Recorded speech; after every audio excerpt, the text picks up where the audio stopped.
The Fish Pond Adventure. Hey, that's the one we. What's this? What color? This color. This color. This color. This color. This color. This color. And this color. It all started with the wrong shade of green. Swish, swish, swish. Wipe, wipe, wipe. Dab, dab, dab. You could be forgiven for being confused right now. After all, this is yellow. But you see, it wasn't this painting that was causing the adventure. It was the painting next door. Here's the paints. They haven't been used in ages. They've gotten a little bit gummy. We'll start fresh. Greens, yeah. Can you just find some more greens for me? Yeah, I can find green. Greens, yeah. Use a teal green. Here's a green. Thanks. Here's a green. Awesome. The collection's growing. You see, I had a painting outside, and it was in full sun all day, high UV. I need help. Hey, yeah, look, that's perfect. That's easy to spot. I need help. Hey, it's hard because different pencils do different things, and some will require more pressure than others do. This one's going to have tentacles. Which one do you think is teal green? Yeah, I'm not sure how anybody was supposed to guess that that was teal green. Yeah. There was some color shift that took place. I no longer had green lily pads. I had blue lily pads. They were quite interesting looking. Unfortunately for you, I don't have any footage of their blue stage. Here, where you can see them, I've already painted them a light green to cover up the blue. Unfortunately, I didn't really like it, so I'm changing it and making it just a bit darker. Actually, probably more like it looked when I painted it in the first place 10 years ago. When the fish pond was painted in the first place, it wasn't a fast project. And it's not a fast project now either. There are a lot of interruptions. And worst of all, every little bit that gets touched up makes the neighboring little bits look like they need some touch-up. It's not just the color shift from the UV that's a factor. This was in an area with sandy soil. Those little bits of sand would get blown across the surface, wearing grooves and wearing away the surface until in some places you could actually see the gesso that was put down as a base coat. This little red dragonfly was a fun addition, though. It was not part of the original fish pond and got added because of the number of times I would see little red or brown dragonflies land on top of the fish pond, on top of the lily pads, as if hoping that it was actually really made of water.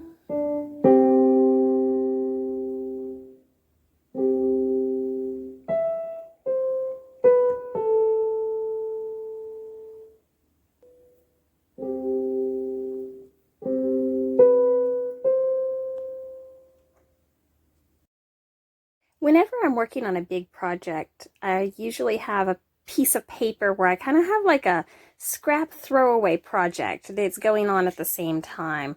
It's my just kind of play with it, use up the little bit of extra paint that's on my brush before I rinse it in the water, test out a color to see if it's actually the same color that I think it is. It's that sort of scrap paper. This time I used the back cover of a notebook, and it was a collaborative effort between one of my kids and me. Eventually, I just had to call it done. Take it outside and spray a finishing coat over the top. I'm using a rust spray because that's what the guy at Bunnings recommended 10 years ago, when I first did this. It actually held up incredibly well, given the fact that I never recoated it once.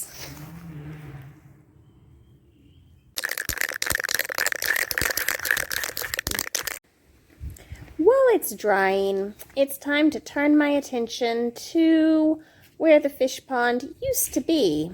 You can tell by how crowded it's gotten that it's been out of the ground for a while waiting for this painting job to finish.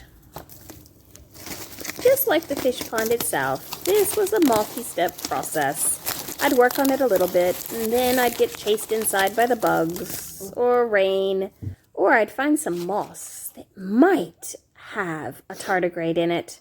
I've been checking moss all over our property looking for a tardigrade without any luck whatsoever. I heard someone say once that you could just find tardigrades on any moss anywhere, and we had friends who found tardigrades in their moss. But I have checked multiple little patches of moss, not that we have that many of them, but I've checked multiple ones, and not a single tardigrade anywhere.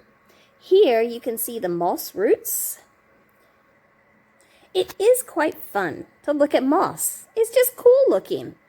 But this particular moss had even less little creatures living on it than my normal moss patches did, perhaps because it was such a dry area that it was located in. I did get to see some little critters. I got bitten by some little flying, buzzy mosquito critters too. But eventually I succeeded, and I got that fish pond back in the ground where it used to be. The next step after that was just to fill back in the rocks around the edge and to fix up the plants around the edge. Another thing you hear people say is how wonderful it is to just dig in the dirt and how the microbes are so good for you. Yeah, I've always wondered which particular microbes are the ones that they think are so good for you.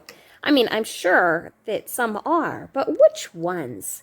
So I dug out all the dirt from underneath my fingernails and put it on a microscope slide to look at it. So at 40x, it wasn't much. But when I moved up to 60x, wow, look at all that life right there under my fingernails.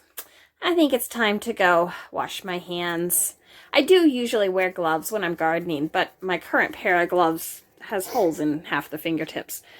Or maybe not half, but quite a few of the fingertips. However, that said, I did have a moment of brilliance. Next to the fish pond, there's a lime tree that over time had built up some leaf litter that had gotten mixed in with all of the rocks. And I got some of those decomposing leaves and brought them to look at underneath the microscope. And they were a fascinating Where you world. going, mister? Come back this way. I was talking to this dude.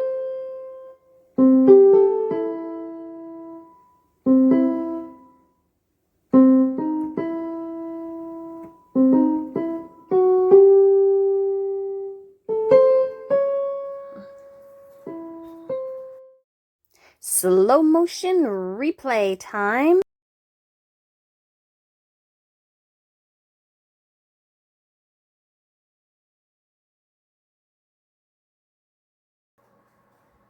What? I know what is right. Where's he going? What is that thing? I have no idea what that thing is. Oh, he's another little thing. Whoops, where's he going?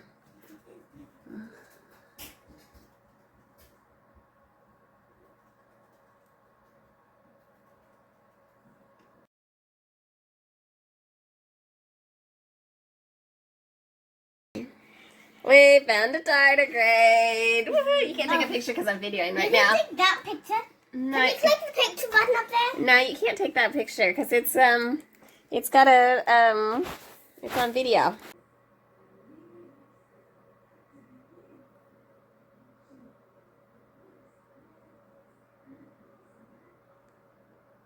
Tardigrade and Baby tardigrade. Do you want to sit on Mama's lap? I made several slides out of just the little tiny thumbnail-sized bit of dead leaf debris that I'd brought in. And even at that, I only used a fraction of that amount, a tiny little bit. And in each slide, I would find tardigrades. And while they were definitely a highlight after having looked for so long to find them, they weren't the only critters that were hiding between those leaves. Here's a nematode dancing away.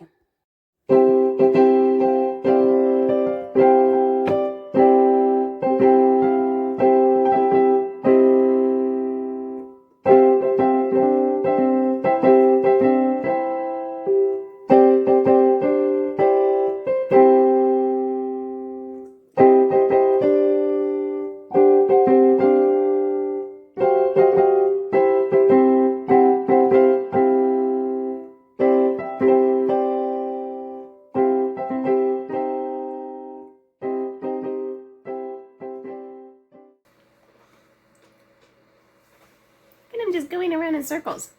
Yeah, he's just doing that. That's the only thing he's doing.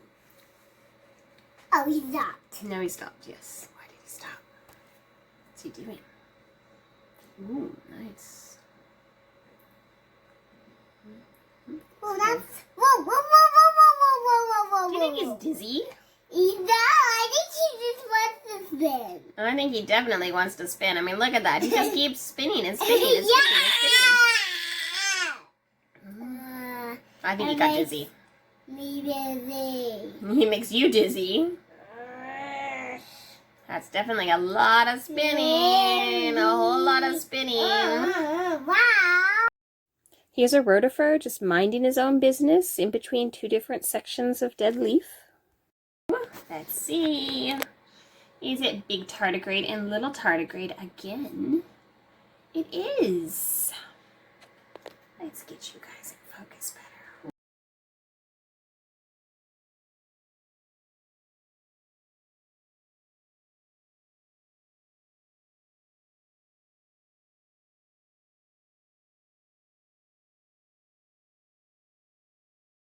And then here's this guy.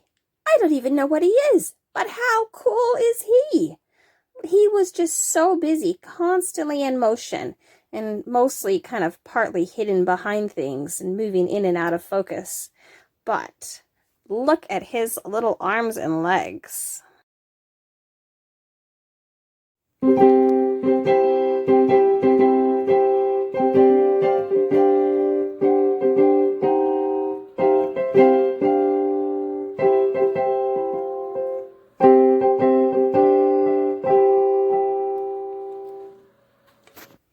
This lovely lacework is the decomposing leaf, or one of the little bits of decomposing leaf.